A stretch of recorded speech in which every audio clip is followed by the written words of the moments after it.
திருச்செந்தூர் திருக்கடல்லையும் நாழி கிணறுலையும் தீர்த்தம் ஆடிட்டு ரூமுக்கு வந்து நல்லா ஃப்ரெஷ்ஷாக குளிச்சு கிளம்பி கோவிலுக்கு வந்துட்டோம். இங்கே வரும்போது தான் சொன்னாங்க, திருச்செந்தூர் முருகனை சந்திக்கிறதுக்கு முன்னாடி பக்கத்தில் இருக்கிற மூவர் சமாதுக்கு போயிட்டு அந்த 3 சித்தர்களையும் வழிபட்டுட்டு தான் முருகரையே நம்ம சாமி கும்பிட வரணுமா. இவங்க மொத்தம் 5 பேர். அதில் 3 பேருடைய ஜீவசமாதி மட்டும்தான் இங்கே இருக்குது. மிச்சம் 2 பேரோடது கொஞ்சம் தள்ளி இருக்குன்னு சொன்னாங்க. இவங்க 3 பேருமே முருகப்பெருமாளை உருகி வேண்டி அவருக்காக தவங்கள் எல்லாம் இருந்து அவருக்காக இந்த கோவில்களையும் மண்டபங்களையும் எழுப்பினாங்களாம். அதனால இவங்களை ஃபர்ஸ்ட் தரிசிச்சுட்டு தான் அதுக்கு பிறகு நம்ம முருகரை சந்திக்க போகணுமா.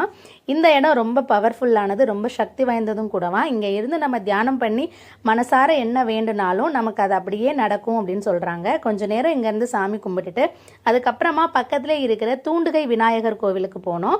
இங்கே வந்து விநாயகரையும் நல்லபடியாக சாமியெல்லாம் கும்பிட்டுட்டு அதுக்கப்புறமா தான் நம்ம வந்து முருகப்பெருமானையே சந்திக்க போகணும். நாளைக்கு இதை பற்றின ஃபுல் vlog நம்ம சேனலில் போஸ்ட் பண்ணுறேன், பாருங்கள்.